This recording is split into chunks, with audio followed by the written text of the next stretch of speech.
It's time once again for the Maple Grove City Report. I'm Dave Kaiser from Northwest Community Television. We're here to bring you an update of what's new in Maple Grove and also a recap of the most recent council meeting. That's all next on the Maple Grove City Report.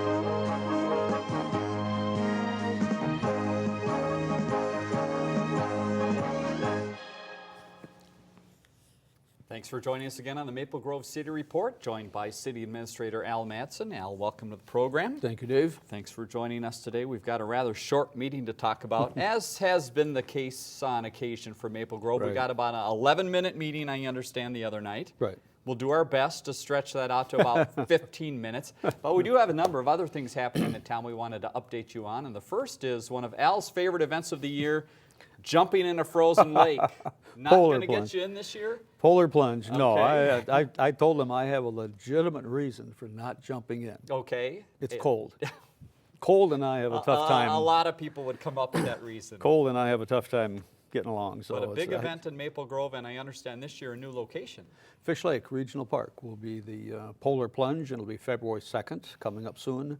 And all the proceeds go to Special Olympics Minnesota, which is a very, very worthwhile cause. But I have a tough time just even watching it. I mean, you know, if I'm out there just watching it, I'm cold enough, all bundled up, and you're watching them jump into the icy water, and I don't know. I don't know if my 71 years of age could handle that. That might be too much. Might be a little shock to the system. I understand they have hot tubs and a number of things out there, and it sounds like this location is going to be a much bigger beach. So if people have been to the location before at Weaver Lake, check this out too, because it's a nice new venue, a bigger spot, I think a little more parking, so it should be a good event for people. Be a lot more parking, and we have a number of tents that will be set up, and probably, I'm sure, warm inside the tents. And so jump in and get out and run into a tent.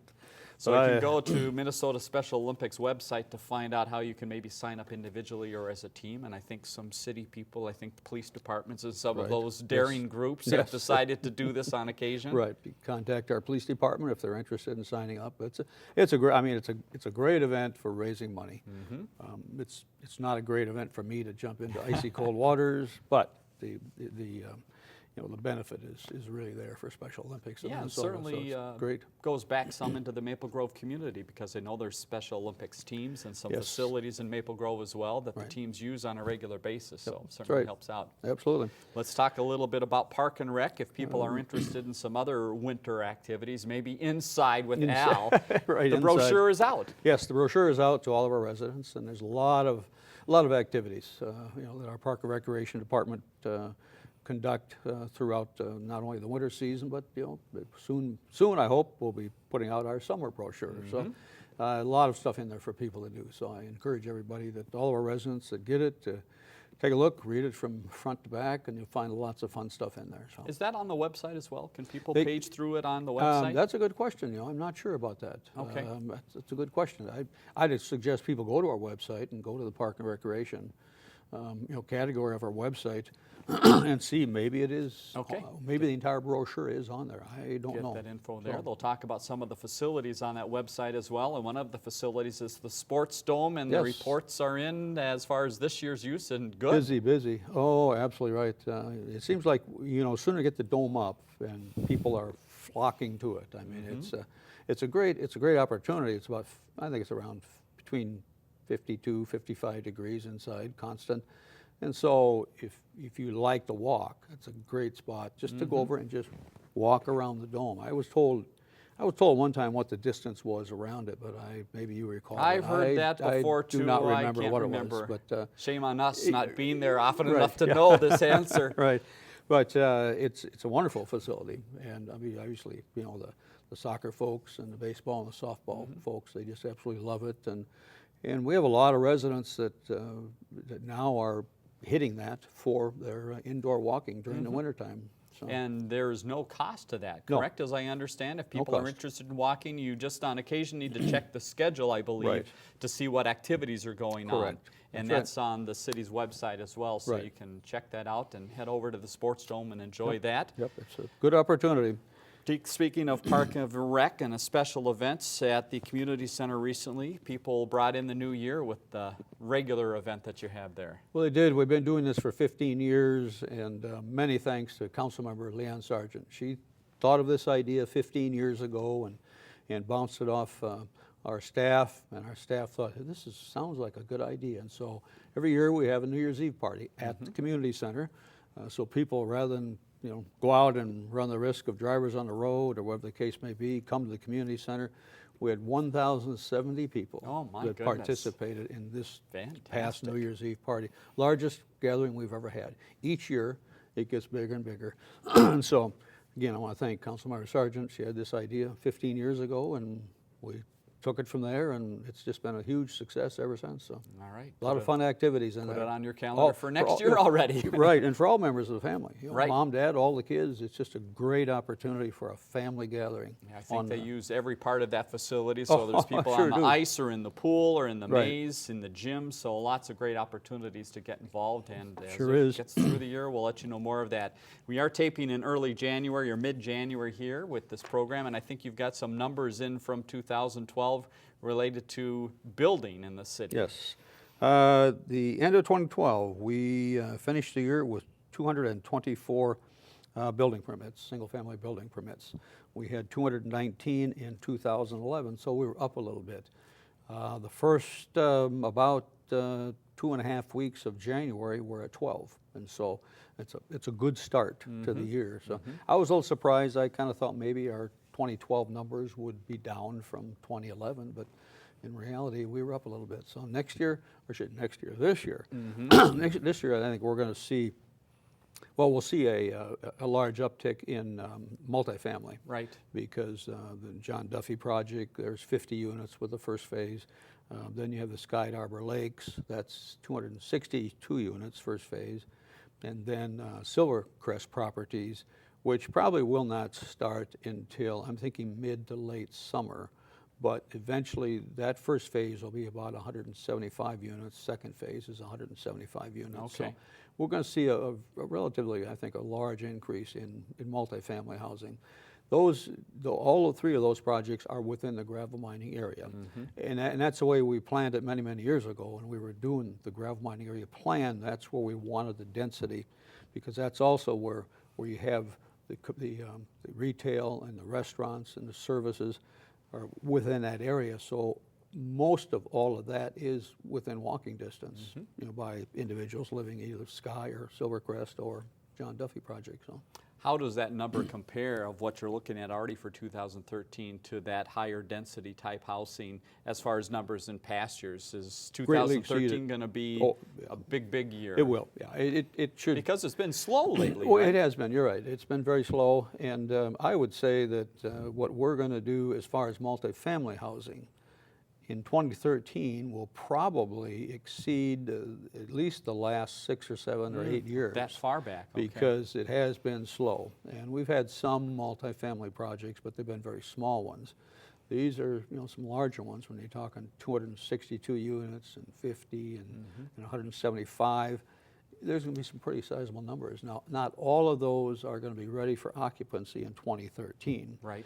But a number of them, they will be available in 2013. They'll carry through 2014. In the case of Silvercrest, their first phase is 175. Excuse me. Starting probably in summer of this year. That probably will take them to 2015, and then I think they're looking at their second phase to begin somewhere in maybe the mid to latter part of 2015. Sky, I think their goal is to keep charging on the 262 units, and then once they've reached that, and that could be that might be a 3-year project, 3 or 4 year project. Okay. Then they've got another 200 online after that. So the Duffy project is 50 units to start, and that's affordable rental, and they have another 50 that will come at a second phase. So Going to be a lot of multifamily units in that area. Exciting times in Absolutely. the city. Right. Is there a projected trickle-down effect from this? Do the builders talk about, do they expect people from Maple Grove that are living in homes currently to move into these complexes, or people from outside? I would guess it's a mix, but do they feel one way more or the other? It's a combination of both. In the case of the Duffy project, he tends to look at Maple Grove residents first because his is an income qualified. It's not necessarily age qualified, but it's an income qualified. And so he tends to look at Maple Grove first. Silvercrest and Sky, they'll be looking at both inside Maple Grove and outside. The Sky is a total market rental. That's not an age restricted. Right. Silvercrest will be age restricted, but there's a huge demand for senior housing in Maple Grove. And we see it with our Woodland Mounds. We have 88-unit Woodland Mounds that we built over 15 years ago.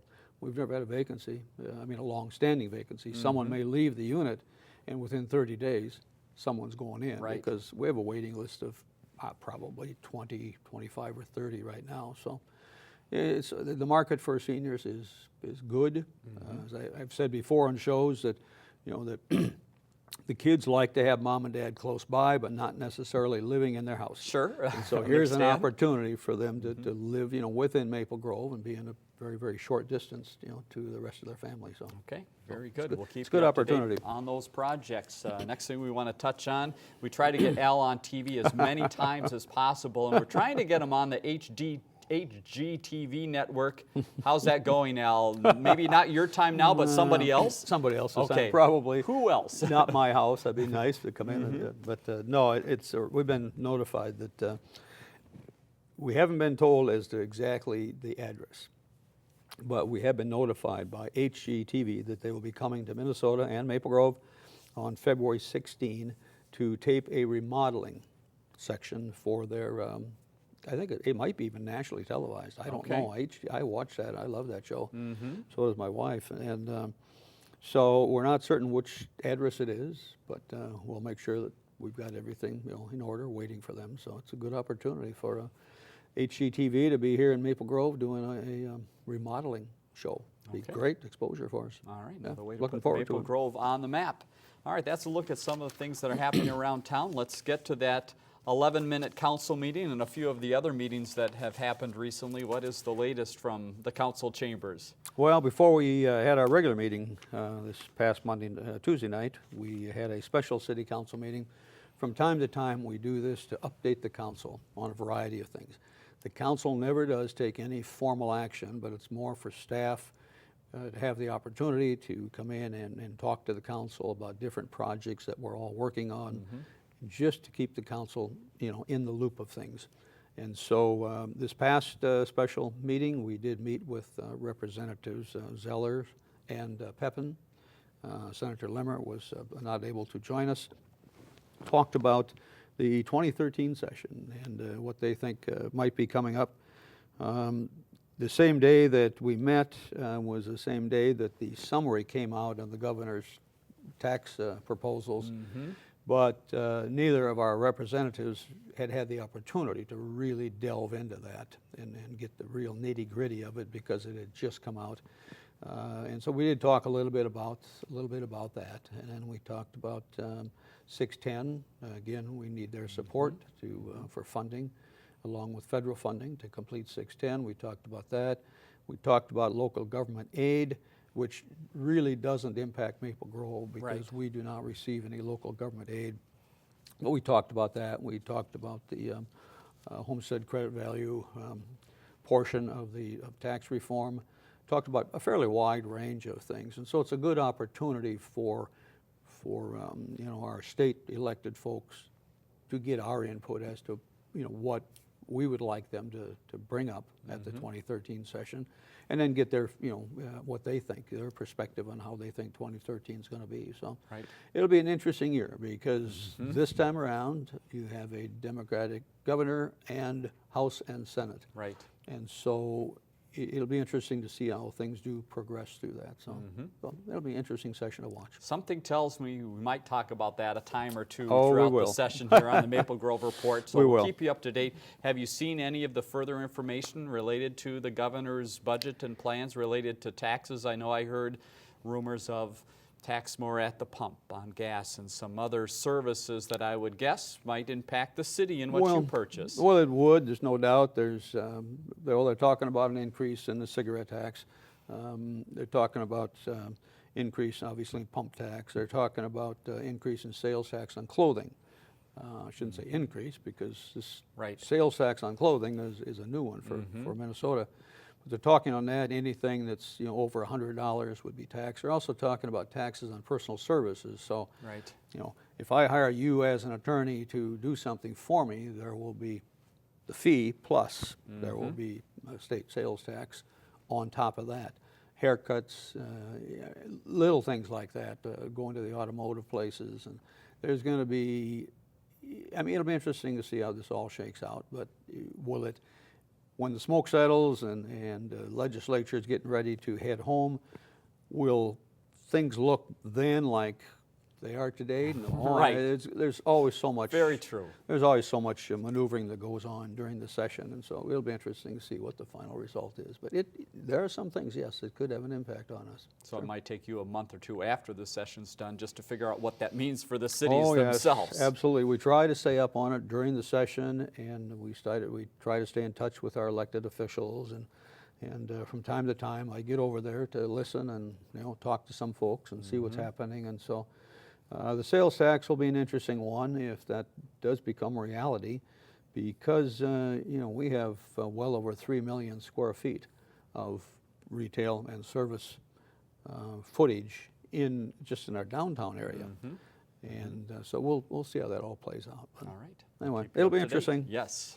We did have our lobbyist from the Messerly and Kramer, who works with the Suburban Transit Authority, came in just to talk about Maple Grove Transit and just transit in general.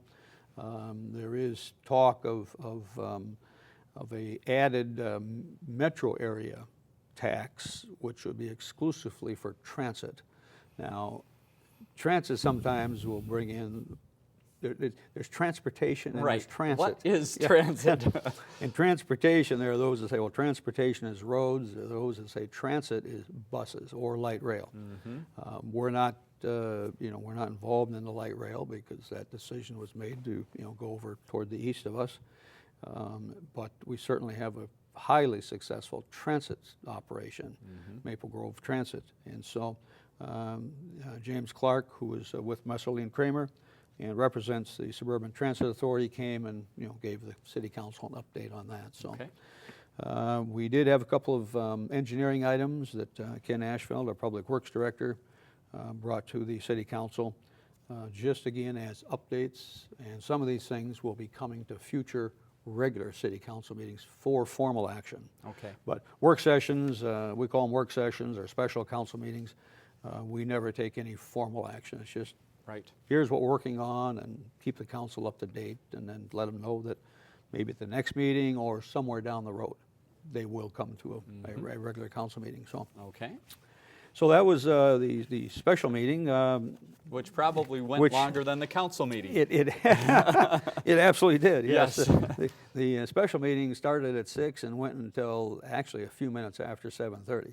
Okay. The regular meeting started a few minutes after 7:30 and went in for about 11 minutes more. Okay. So the regular meeting was about 11 minutes long. We had several items on the consent agenda which I think are very noteworthy.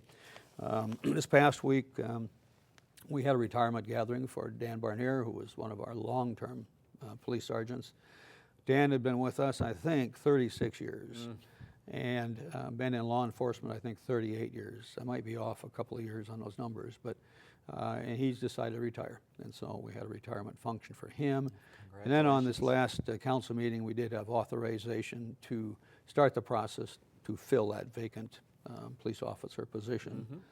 And then the other item was accepting with regret was the retirement of Mike Hellman, police officer Mike Hellman. Mike Hellman was involved in an incident a year ago with an assailant that really has ended Mike's career in law enforcement, and it's so sad. It's just very, very sad.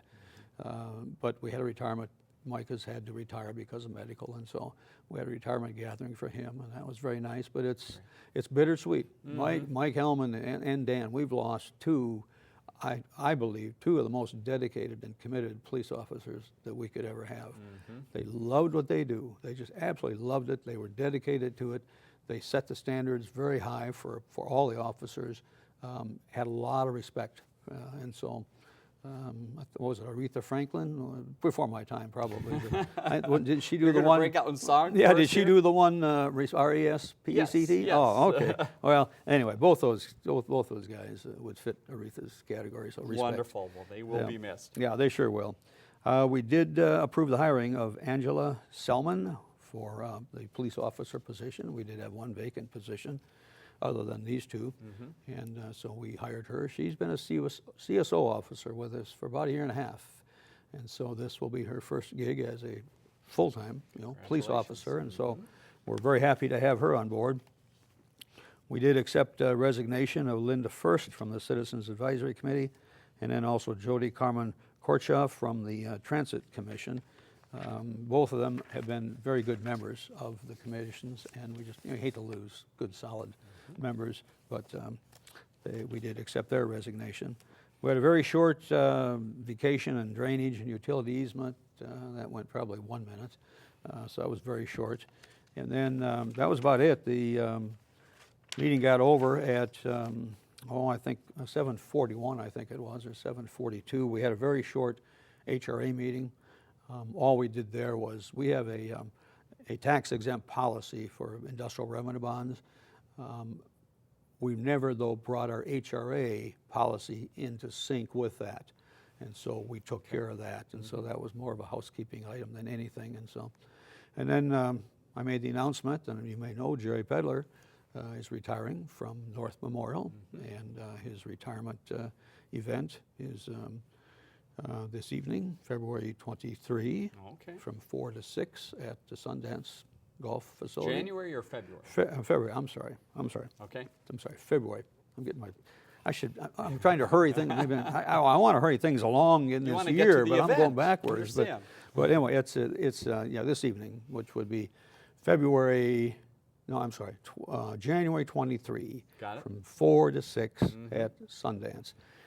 Jerry's been a long-time employee with North Memorial, and he's been of great assistance to us, especially when we were working with what hospital, if there is to be a hospital in Maple Grove. We had 3 proposals. Jerry was certainly instrumental in the North Memorial proposal.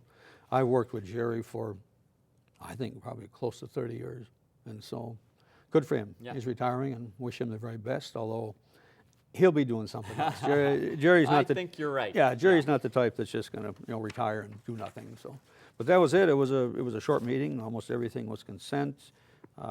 Just next meeting, we'll probably talk about Great Southern Bank. They have submitted an application for a bank in the area of Costco by the fountains. Okay. So we'll talk about that. Applications are slow. There's no doubt about that. I think in February, I think we're going to start to see an inflow of some residential stuff. There's stuff that's been kind of hanging in the background, and I think we're going to see some new applications coming in. I also think we're going to see some subdivisions that are not quite built out.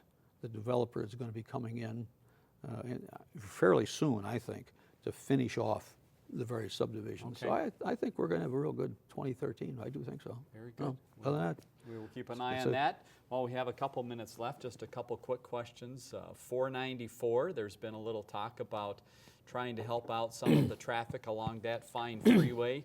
What is the latest on that? Where does that stand? And what is Maple Grove thinking about all of that? Well, my personal opinion, as frank as I always am, I think it's a Band-Aid approach. It's something that the city of Plymouth is more involved in than we are. MnDOT has proposed what they call a dynamic lane. A shoulder lane, a dynamic lane that would be open only during certain times of the day, certain times of the rush hour. Okay. How they're going to control that, I don't know. Will there be an arm come down or something? I don't know. Plymouth, and I would say Plymouth begrudgingly, has endorsed it. They know it's not the best because we want to get a third lane on 494. That's Right. long overdue. And so I think Plymouth is saying, well, I guess this is one of those things where maybe it's better for now to do this than nothing at all. Sure. But I still do think it's a Band-Aid approach. I was told that it's going to cost $34 million. That seems to me to be an extremely high price tag, but I don't design the roads, so it just seems high. But again, you know, Maple Grove, we would go along with it, but again, I think our elected officials would see it as, okay, it's something that's better than nothing. But again, both I think the mayor and I agree that it is a Band-Aid approach, and for $34 million, if that is the price tag, seems to be a pretty high price Band-Aid. So, but we'll follow it, and we'll see what happens, and I suppose something is better than nothing, but we're a little, we have mixed emotions on that thing. So. All right, we will follow that. Other question I was going to ask, we haven't heard a lot about the park in the gravel mine area lately. Just wondered what's the update on that, how are discussions going, and when might we see something coming up out of the ground in that area? Well, I think this spring you'll see earthwork. Great. It'll be started on certain portions of it. Still a lot of designing that's been going on. The Park and Recreation Board has been holding lots of different meetings. You know, what do they want to see in there? What don't they want to see in there? So a lot of designing, a lot of research and work has been going on. But I'm thinking that probably late this spring we'll start to see some earthwork that'll start going on in there. So, okay. Yep. Very Still good. a lot of planning going on though. Right. Yep. All right. Al, thanks again for your time. Thank you, Appreciate Dave. the update. Let's Thank leave you. you with the next council meeting date. If you're interested in finding out a little bit more about what's happening at that meeting or stopping by, it is Monday, February 4th, 7:30 at the Government Center. Bottom of the screen, you see the phone number if you'd like to call, and at the top, the website, maplegrovemn.gov. A lot of great information about what's going on in the city. Some of those events that we were talking about earlier in the program and some of the projects, you can go there to find out more information. And also, all you need to know about Park and Rec, that is the place to go. If you have questions or comments about the program, 533-1710, give us a call. We will try to answer your questions here on the air. For Al Madsen, I'm Dave Kaiser. Thanks for joining us on the Maple Grove City Report.